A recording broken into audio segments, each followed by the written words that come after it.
everybody, I'm Blitz, and I've partnered up with Paradox to bring you a few tutorials on their newest game, Surviving the Aftermath. It's an early access colony survival game that is now available. So with that said, we're going to gather some information about resource collection and production change in this video. We'll also assume that you watched the first tutorial video on food and water production, and that you're ready to expand your colony. First off, we're going to talk about the resources in the game and why they're important. Obviously, we use the resources to build the buildings and for crafting. We'll start with the basics. Much like food and water stockpile, the stockpile allows you to move the work area to tear down ruins and collect concrete and planks. Your carriers will collect these resources when they have the time.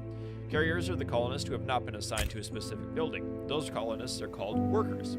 The next two main buildings in the resource industry are the scrapper and the recycler. Make sure you have the proper amount of concrete and planks to build these buildings. Then place down the scrapper next to a metal pile, and a colonist assigned to the stockpile will start collecting metal and junk. Once the scrap pile is depleted, move the work area to a new scrap pile. Recyclers work similar to scrappers. Place one next to a plastic trash pile, and the colonist assigned to it will work in the recycler and gather the plastic and fiber resources. Again, move the work area to a new plastic trash pile when the first one is depleted. Now that you're gathering a lot of resources from the map, it's time to place down a forester and a sawmill. As the names imply, the forester plants and harvests raw trees, and the sawmill cuts them into planks.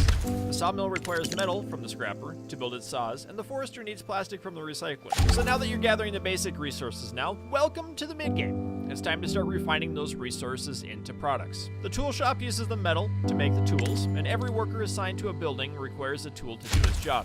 Tools can also be found while scavenging on the world map with your specialist. Also, this isn't a nudist colony, so tailors can use the fiber from the recycler to produce clothing.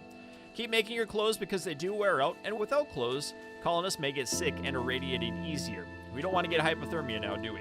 So now we're getting into the higher end resources. Your mechanic will take the junk from the scrapper and turn them into mechanical parts, which can be used to make more advanced buildings, like the electrical things, but we'll cover in another tutorial. The remaining 4 resources can be found while scavenging with your specialists on the world map. Components are important resources to build advanced buildings. The fun box contains happiness items like arcade cabinets for your arcade or books for your library, and there's different types of medicine for different problems. See what your specialist can find.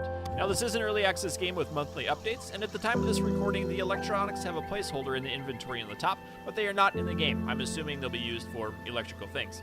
And now that we've had an overview of the resources in the game, make sure you store them in the appropriate stockpile, and make sure your stockpiles aren't full. So thanks for watching, and this concludes the first tutorial in Surviving the Aftermath. In the next tutorial, we'll talk about buildings and shelter, so may your stockpiles be full and your workers be employed.